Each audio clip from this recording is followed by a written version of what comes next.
Vanity, vanity, all is vanity. That's not a quote describing the current American political conventions, but the writer of Ecclesiastes who says, what is the point of working hard? What is the point of striving? We end up with nothing. Some very honest words from this writer.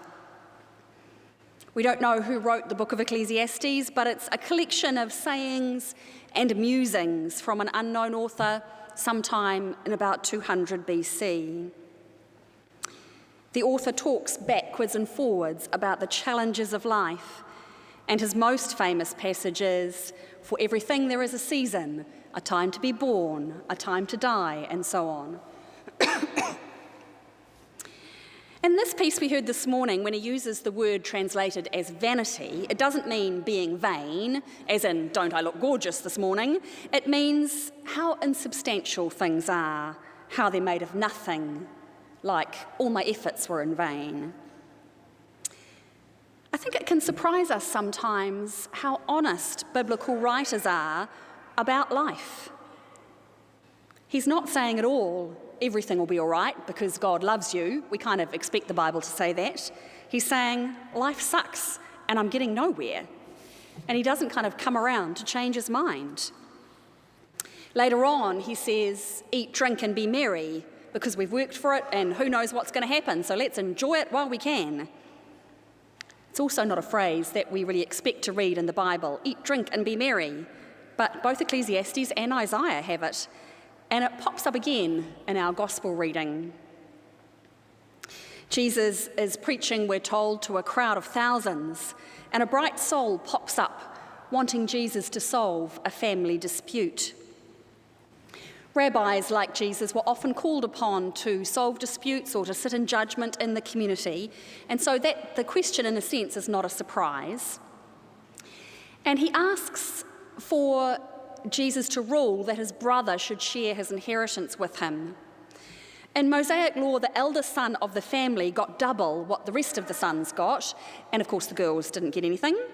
So probably this brother maybe wants an equal share with the older brother, or it could be that the land was left to all of the sons together, undivided, so that they could farm it as a unit, and it couldn't be split up.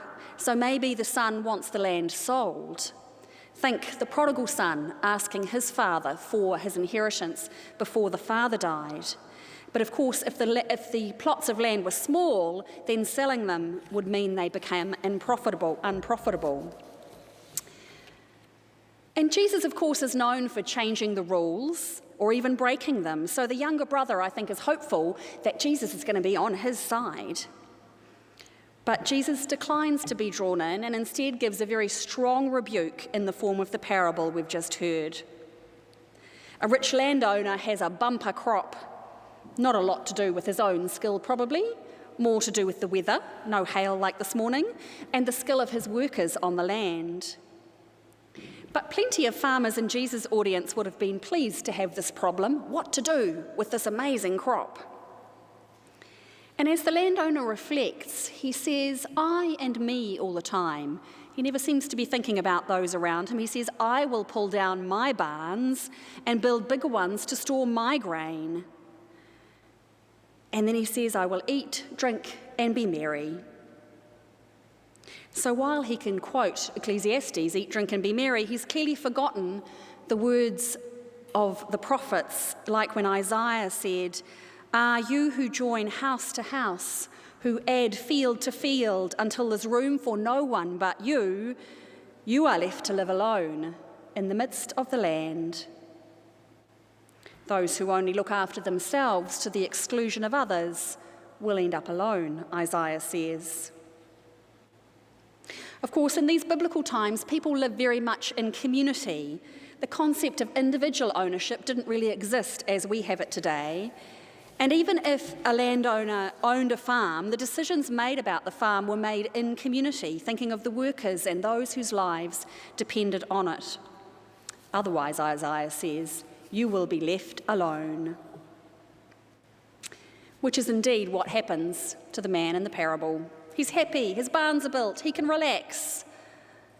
Except God says, this very night your life is being demanded of you.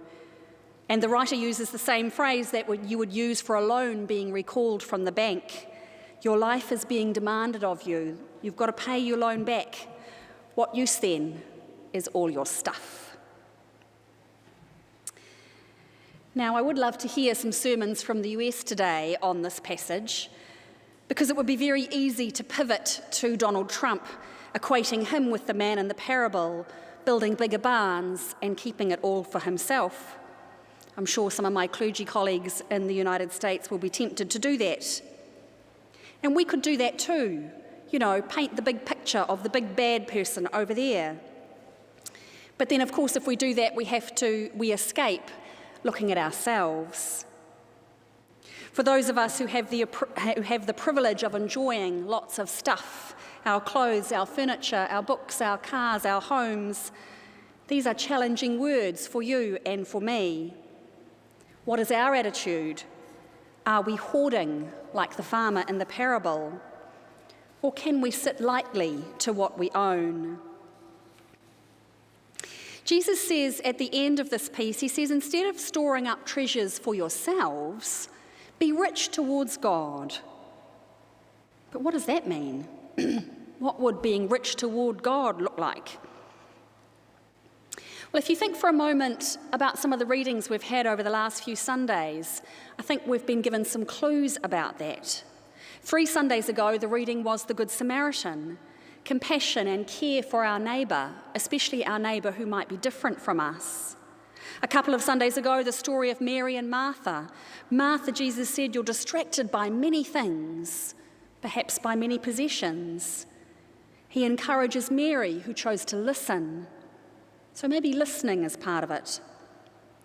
And last Sunday in our reading, Jesus taught his disciples to pray and to trust God in prayer.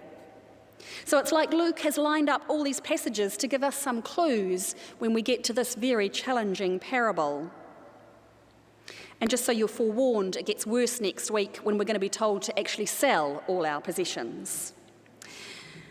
So being rich towards God looks like it involves compassion and care for our neighbour, listening to God and to each other, prayer, and not being ruled by those possessions. Those are the things that store up for us treasure in heaven or bring us close to God. If the landowner had thought about these things, he might not have built bigger barns, but instead found ways to share his crop with his neighbours. He might have listened to the prophets. He might have prayed about his actions instead of talking to himself when he said, I will say to my soul. And maybe he wouldn't have finished his life satisfied with his big barns, but with nothing else. It's how we might read the parable at a personal level, but what happens if we broaden our scope and take it to a community level, which is certainly how Jesus' listeners would have heard it?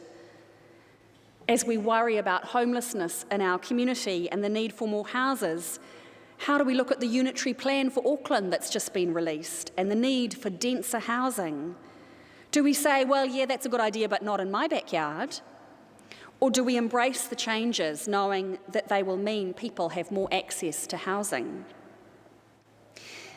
The Herald newspaper often seems to have headlines about housing, but yesterday's one was quite striking. There was an article about house prices increasing dramatically in certain places where the houses were on-sold, sometimes many times in a year. And during that time, they're left empty instead of being rented to families who need them. We certainly need more controls to make sure there are not houses sitting empty across our city. And as we see growing poverty in our country, do we think about paying a living wage from our businesses, or do we say, well, that's fine for others over there, but I can't do it? And then at a global level, do we continue to reject the call for more refugees to find a new home? And not just refugees. In New Zealand, we talk a lot about immigration. Do we reject those immigrants who long to come and share our beautiful country? Do we say, sorry, this land is just for us alone? So then the parable becomes about us as a society or a culture and our collective attitude to wealth and land and justice. Jesus' time was no less political than ours. The rights of the landowners and peasant workers, rights of inheritance, paying taxes, who had enough and who didn't have enough, they were all really hot political issues. And it's quite possible that Jesus, in responding to the question, was thinking about land justice and that land should not be divided but kept together to meet the needs of the community. So what treasured possessions in your life and mine might get in the way of storing up treasure with God? What as a culture or a nation gets in the way of us being hospitable and compassionate to our neighbours who need us? We have a couple of choices today from the readings. We can despair with the writer of Ecclesiastes and say, it's all vanity. What's the point of worrying about anything? I can't do anything to change it. Why do I even care? We could take that attitude.